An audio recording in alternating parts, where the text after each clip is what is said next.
How to make a 12-volt car battery charger. A video with tips and tricks how to make such an electronic circuit yourself. Of course you can buy all these chargers in the shops, but it's much more funny to make it yourself. At first, the first important thing is know your battery. What's the maximum charge voltage that it can handle? I bought a battery lead acid, closed lead acid cell, and I found that the maximum voltage to that battery had to be 14.4 volts. Never over voltage a lead acid cell, because that's bad for the cell. This is the circuit, by the way, that I made. I'm testing it now with 50 watt 12 volt lamp, and you can hear the ventilator. It's a computer fan here. To the next issue, use a good quality bridge rectifier from 25 ampere. That's here. This is the bridge rectifier that I've used. Isn't it over-dimensioned? Could be a question, but it's never over-dimensioned for a car battery charger. So this is a good bridge rectifier. Can handle 25 ampere. The charge current is also interesting. When you have a car battery from 45 ampere hours, 1/10 of that value is the charge current. That's a good rule of thumb. So here it is 4.5 ampere. When you have a transformer that cannot give that amount of current, no problem. It will only last somewhat longer to charge your battery. And this is an important question. Is your transformer suitable? Doesn't it get too hot? Well, that's a big issue. The transformer that I use was originally a halogen lamp transformer. It was in a plastic enclosure. I removed it because I had to cool it.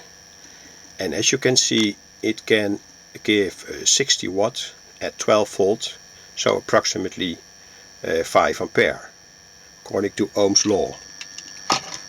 This transformer was designed to get somewhat hot, and that's very important.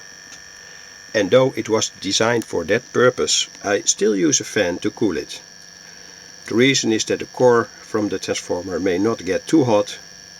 When the transformer gets hot, the internal fuse inside that transformer, it's in here, and the internal fuse will burn out. Not visible here in this transformer, but there is some kind of thermal fuse. And when it burns out, the transformer is no longer usable. You can throw it away. And again, use a fan to cool the transformer. And I found, a little bit of shame for me, that I had to make a separate power supply here for that fan. I hadn't expected that at all, but it takes 300 milliampere, that fan, and it tops off just the exact voltage that I need to supply the car battery. And finally, this is a trick. Align the output voltage with some silicon diodes. That's visible here. This is, by the way, the classical bridge rectifier circuit. Here I've drawn some diodes. When the voltage from your transformer is somewhat too high, you can drop that voltage 0.7 volt each time when you put a diode, a power diode, in series with the bridge rectifier circuit.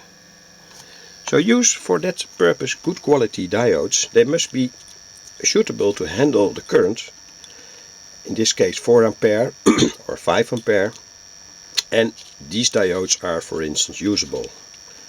Big, good quality silicon diodes. And of course you can also use a bridge rectifier, and in that case use the first 2 diodes inside that bridge rectifier.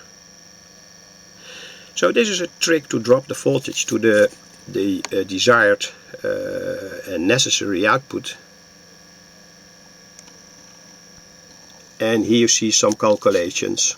When you have AC from 12.5 volts, you'll find a DC voltage from 1.4 times that value on the capacitor of your bridge rectifier. Don't make this capacitor too big, because then the output voltage will also go somewhat higher than you can expect. It has to do with the charge that's stored inside the capacitor. So when you use a tiny capacitor here, 100 microfarad, you'll find another voltage here compared to the situation when you use a capacitor from 4000 microfarad. You'll see a higher voltage, and also that the whole circuit can deliver a higher current when you use here a high value electrolytic capacitor. Always use fuses, primary, secondary. The circuit from the fan separately drawn. And I made a whole circuit here inside of a tube. There's a hood going over this this circuit, and here the air goes in. It's blown alongside the transformer, and here it gets out. That's the best way to cool a transformer. And as you can see, I mounted the transformer in such a way that also air can flow at the underside of the transformer. So it's completely free, vented on all sides. And also a part of the ventilation goes alongside the cooling plate from the bridge rectifier. So that were some tips to make such a circuit. Most important thing, don't overvoltage your car battery. Use fuses.